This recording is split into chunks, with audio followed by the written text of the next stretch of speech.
Thank you very much. Thanks, Carolyn. Hi, everyone. I'm really looking forward to sharing these insights with you this morning, so I'm going to kick straight off. Content-led marketing is now an established form of advertising.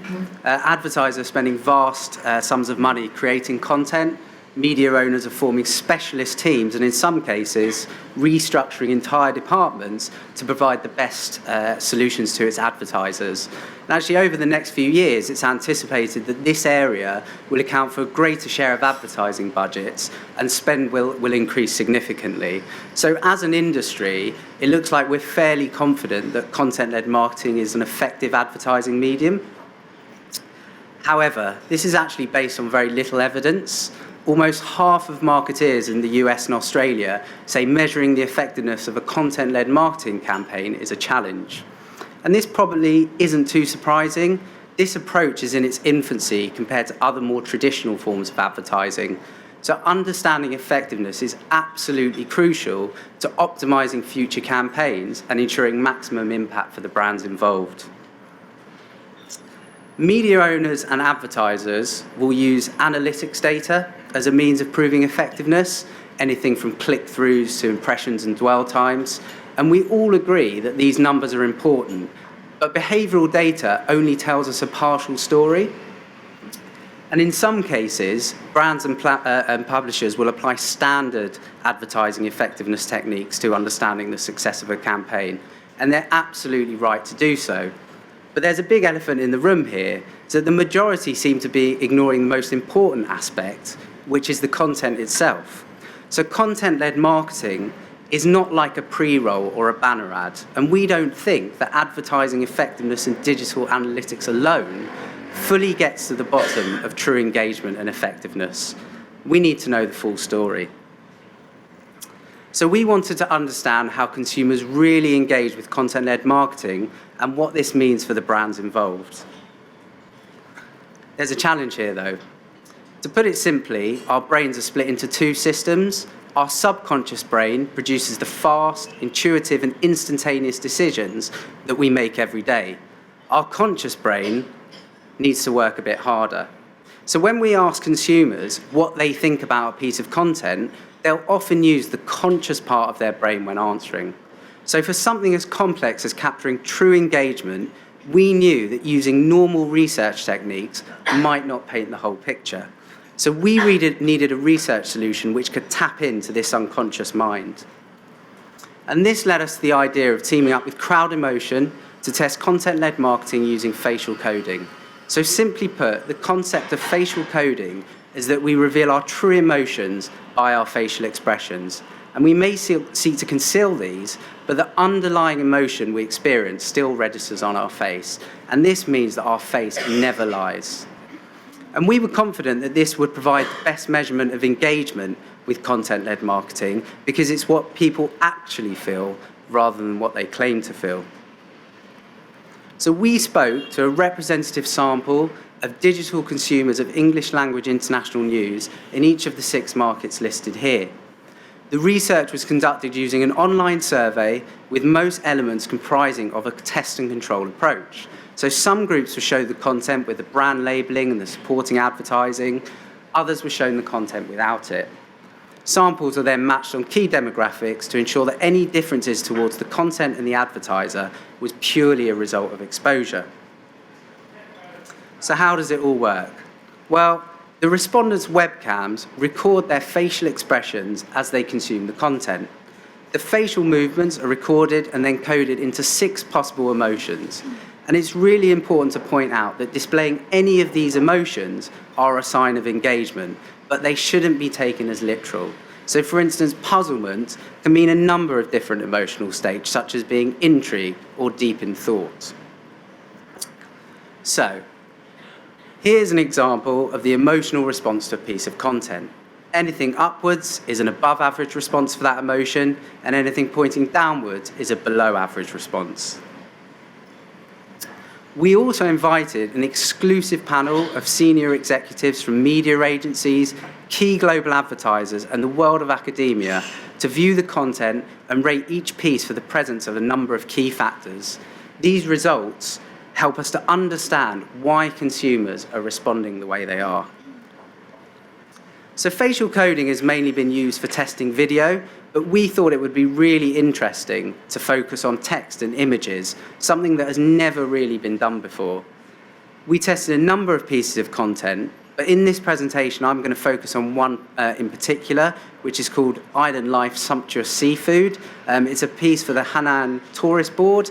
It's light-hearted and it extols the virtues of an American restaurant in the province of Hakao.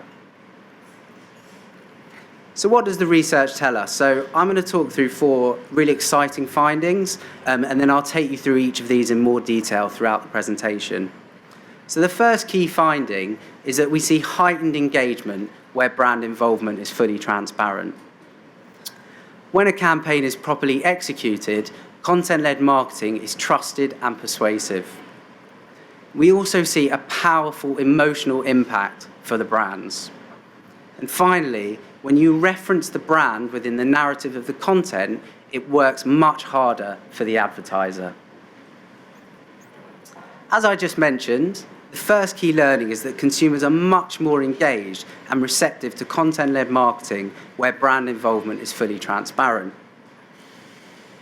We can see here that the sumptuous seafood content produced a strong emotional response across a range of emotions. This piece of content was run on a microsite and written in the style of an advertorial.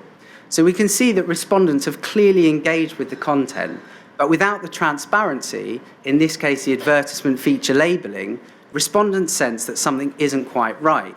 This means there's a heightened level of rejection. But what about when respondents see the fully branded piece? It's a very different story. We see a similar level of engagement, but a much lower than average level of rejection. This suggests increased receptivity towards the content when it's clear to consumers what they're reading. So why do we see such a strong emotional response for happiness, surprise, and puzzlement? Well, this is where the expert panel provides crucial context to the emotional response. This piece was rated highest for being fun and easygoing, and therefore it's no surprise to see these particular emotions coming through so strongly. And this pattern of heightened engagement and receptivity was repeated for everything we tested, including content for brands such as HSBC and Dassault Systems. And as we've just seen, being transparent is absolutely critical to ensure that the content drives the emotions that you want it to. So with so many different types of labelling, the industry has a role to drive transparency in order to get the best out of content-led marketing.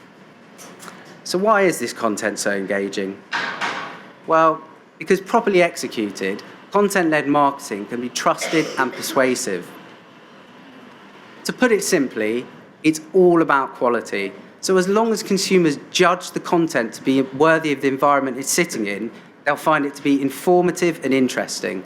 They'll share it on social media and see the value and the role it plays in tandem with editorial content. It therefore works in the same way as good editorial content does because it's persuasive and helps to form opinions. We asked respondents whether they agreed with various statements before and after viewing the content. An opinion positively shifted and averaged 3 times out of 5. And really it's quite simple. If you don't trust or like a piece of content, it's extremely unlikely to change your opinions on the subject you're reading about.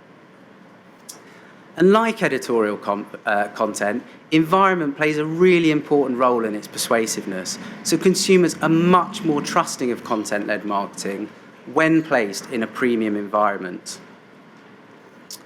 And because content-led marketing isn't as established as other forms of advertising, looking at those who already have a high awareness of the medium gives us a really good glimpse into the future. We know that there's a strong level of receptivity amongst consumers in general, but amongst this group of people, we see much higher levels. So therefore, as awareness grows, so will receptivity amongst the wider audience to almost universal levels. However, expectations around transparency will also increase. So this high awareness group read an average of 4.1 pieces of content-led marketing a month, which means they're able to recognize this type of content. So even though they know what to look for, correctly labeling the content is going to be a vital driver to consumption. So we've seen the impact that this type of content has on consumers, both on a subconscious and conscious level. But what does this all mean for the brands involved? Well, it's pretty clear that content effectiveness drives advertising effectiveness. Consumers understand why brands are producing or want to be closely aligned to content. There's a level of acceptance that a transaction is taking place between the brand and themselves. So consumers are extremely savvy, and they recognise that brands use this new form of marketing to connect with audiences. And the transaction I just mentioned is important because it implies a two-way relationship. So brands are frequently looking to make the emotional connection with their consumers, and these connections are often rooted deep in our subconscious, and they're formed over many, many years. So we wanted to see if this type of content can change how consumers feel about a brand on an emotional level. So to demonstrate this, the quicker a respondent likes the brand, the stronger the emotional connection is. And really amazingly, we found that content-led marketing can significantly improve subconscious positivity towards the advertising brands, creating a deeper emotional relationship. So after reading the content, respondents were more positive towards the brand at a much faster rate than before viewing it. And this is just after one exposure. Just think how much of an impact multiple pieces of content could have on those who read it. So if content-led marketing could shift deeply entrenched perceptions of a brand, it's probably no surprise that it also increases positivity on a much more explicit level and to a much greater degree, because the conscious part of the brain is much more changeable. And those positive perceptions obviously correlate with improved brand perceptions. When the content achieves this, it can not only increase brand familiarity, but will undoubtedly change the way consumers perceive that brand. And because there's more receptivity to the content when it sits in a premium environment and is considered cutting edge, brands are significantly more likely to be seen as high quality and distinctive. And we all know that when a consumer likes a piece of content, they'll share it on social media. So not only are people willing to share the content, they're also more likely to recommend the brand to others. This is a powerful form of advocacy that shouldn't be understated. And most importantly, consumers exposed to this content are much more likely to consider the brand. But what if we can take this one step further? Well, our research has shown that integrating the brand within the narrative of the content works much harder for the advertiser. Integrating the brand drives a greater emotional response. So clear labeling, adjacent advertising, and brand integration leaves the consumer in absolutely no doubt as to what they're reading. And when this is combined with quality content which entertains, informs, or educates, it creates a powerful combination in which the brand ultimately capitalizes. And traditional forms of digital advertising work, but we also have to be realistic that some consumers do put up a barrier to this type of marketing. So integrating the brand into the narrative of the content enables brands to reach consumers in another way, where consumers are emotionally engaged with that content. And so we might remember a fact from something we've read, we may not remember where or when, but it's a memory that sits deep within our subconscious. This is why integrating the brand is so powerful on both an implicit and explicit level. But why is this? Well, premium content providers are highly trusted by their readers, which means that integrating the brand into the content works as a powerful subconscious endorsement of the advertiser, much like a recommendation from a family member or a friend. Brands undoubtedly benefit from aligning themselves with this newer form of advertising, essentially creating a halo effect. And consumers are also in a much better position to make their minds up as to whether it's the right brand for them or others. This means we also see further uplifts in recommendation and consideration. And I must stress at this point that this doesn't mean that not integrating the brand doesn't work, because we've shown that it does. However, if you do include the brand and support by more traditional forms of advertising alongside, it will work harder for the advertiser. So at this point, I want to have a quick recap of the main findings. And I think the first thing to say is that content-led marketing really works, not only for the brands, but also for consumers. So consumers are much more receptive to content where brand is fully transparent. This allows the content to thrive and achieve the emotional engagement it sets out to do. We've also seen that given the right quality and environment, content-led marketing is trusted and helps to not only change opinions, but also form them. It can also deepen the emotional relationship between brands and consumers, whilst driving more traditional brand metrics. And finally, integrating the brand into the narrative will work much harder for the advertiser. So, what does this mean for us as an industry of content creators? And what lessons can we learn from this research? What are the key things that we need to think about before embarking on a content-led marketing campaign? So I'm going to talk through our 5 tips. And this really is to the industry as a whole, is that we have to be transparent and educate our users. We've seen that the more transparent we are, the more receptive that consumers will be to the content. Also, the content needs to match the editorial quality. This will help to meet the expectations of consumers themselves and won't be incongruous to the editorial content that it sits alongside. Also, think about those emotions that I talked about at the beginning of the presentation and the types of content emotions that you actually want to achieve before you embark on your campaign.